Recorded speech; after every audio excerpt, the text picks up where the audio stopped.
आपने unit join की, like आप फर्स्ट टाइम गए, तो वो कैसा एक्सपीरियंस था? 13 जैकरिफ में जब आप गए तो वो कैसा था? आईएमए की ट्रेनिंग के बाद आईएमए में हम लोग को चॉइस ऑफ आर्म्स करनी पड़ती है कि आप किस यूनिट में जाना चाहते हैं, और अगर आपके मेरिट के हिसाब से वो फिट हो रहा हो तो आपको वो यूनिट दे दी जाती है, नहीं तो आपकी जो बाकी चॉइस दी जाती है, अदरवाइज जो अवेलेबल है वो दे दी जाती है। तो मैंने हमको जब चॉइस ऑफ आर्म भरना होता है उसके पहले आईएमए से हमको आसपास के यूनिट्स सब ले जाते हैं एक्सपोजर देने के लिए। तो वहाँ पर रुड़की में आर्मर्ड यूनिट थी, वहाँ पे हम गए, हमने टैंक देखे, और आर्मर्ड कोर वालों का स्टाइल ही अलग होता है, ब्लैक बेरे, टीडी बेरे पहनी हुई, लंबे लंबे बाल, मुंह में सिगार, उन दिनों हम ऐसा देखे करते, तो we to be very impressed. और मूवीज़ वगैरह भी इंग्लिश जो भी देखते थे उसमें आर्मर्ड कोर वाले बड़े स्टाइल से चल रहे हैं, हाथ में केन पकड़ी हुई है, और तो मैंने अपना चॉइस पहला आर्मर्ड कोर भरा था। और कंपल्सरी इन्फिनिटी चॉइस भी होनी पड़ती है, वो मैंने जैकरिफ भरी थी क्योंकि मेरा एक बहुत अच्छा दोस्त था कैडेट जॉली, एंड वो जम्मू का था, उसने जैकरिफ भरी, मैंने भी जैकरिफ भर दी, और हम फिर उस बात को भूल गए। पर जब मुझे चॉइस ऑफ आर्म्स मिला, मुझे बताया गया डिप्टी कमांडेंट ने, तो उसने बोला कि आपको इन्फेंट्री मिली है और जैक राइफल्स, और वो भी 13 जैक राइफल्स। 13 जनरली हम अनलकी नंबर्स समझते हैं, एंड तो मेरा सिर घूमा कि कहाँ इन्फेंट्री में पहुंच गया। एक और मुश्किल, और बाद में पता चला कि वो यूनिट जो है वो नागालैंड में है। तो 1978 में नागालैंड में सिचुएशन काफ़ी डिफ़िकल्ट थी, इंसर्जेंसी काफ़ी ज़्यादा थी, और काफ़ी एम्बुश और ऑपरेशंस वहाँ पे चलते रहते थे। तो दैट वाज दी उसके ऊपर और भी एक और चैलेंज।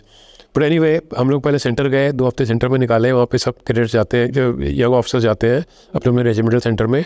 उसके बाद जब मैं नागालैंड पहुँचा तो वहाँ पे हमारे एक रेयर था, ट्विंगसैंग यूनिट थोड़ा आगे थी, तो वहाँ पे बैंक वहाँ पे था। उसको क्या है, हम लोग उन दिनों में, आजकल तो सब डिजिटल हो गया है, हम लोग बैंक से जाके पे कलेक्ट करते थे पूरी बटालियन की, और फिर लेके जाते थे बटालियन में, और फिर एक पे परेड होती थी जी। सब जवानों को पे दी जाती थी।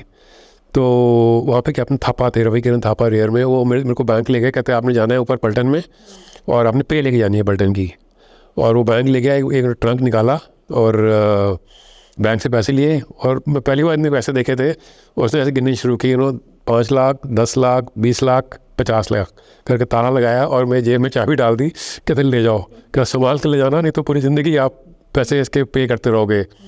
तो मैं बहुत घबराया कि दैट वाज द फर्स्ट, और मैं हाथ में एक वो स्टैंड पकड़ा दी, 9mm स्टैंड होती थी, कि भाई गार्ड करो, और 1 टन में बिठा दिया और ले जाओ। सो ये जो ऐसी चीज़ है ना, ये मैं अभी तक नहीं भूल सकता सिचुएशन। और दूसरा, जब मैं पलटन पहुंचा तो ऑफकोर्स पैसे मेरे से ले गए, क्वार्टर गार्ड में रखेगा, और अगले दिन पे परेड वगैरह हुई। पर मेरा जो पहला दिन था, तो हमारे सीओ उस वक्त थे lieutenant colonel Jamwal, Kulbir Singh Jamwal, and उन्होंने मेरा इंटरव्यू लिया। ये मतलब ट्रेडिशन है कि फर्स्ट ऑब्वियसली सीओ इंटरव्यू लेता है, तो उन्होंने काफ़ी मुझे लेक्चर दिया कि आपने अभी तक जो भी किया है उसको भूल जाओ, this is your new family. आज से आपकी जो फैमिली है वो 13 जैक राइफल्स है, और यहाँ से आपने अपनी नई लाइफ शुरू करनी है। और उसके बाद उन्होंने मेरी मतलब एक तरह से शुरुआत से पूरी ट्रेनिंग कराई बटालियन के अंदर। और हमारे सीनियर ऑफिसर थे, major Harpreet, that time retired as a brigadier, major Ravindranath retired as a colonel, colonel Ruperia, और कैप्टन तबीब, काफ़ी थे। इन सब ने मिलके मेरा जो ग्रूमिंग किया ना पलटन में, उसकी वजह से मेरा जो है मतलब करियर पूरा चेंज हो गया।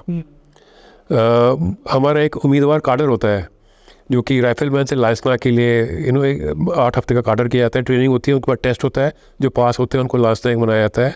तो वो अभी भी शुरू हुआ था। कर्नल जमाल ने बोला कि काडर, तुम बाकी अफसर छोड़ दो, अभी तुम you will do the cadre. I went and stayed with the jawans in the barrack. उन्होंने तो मेरे पे उससे उतरा दिए थे कि उतार दो तुम, you are with the boys, mix with them, learn from them.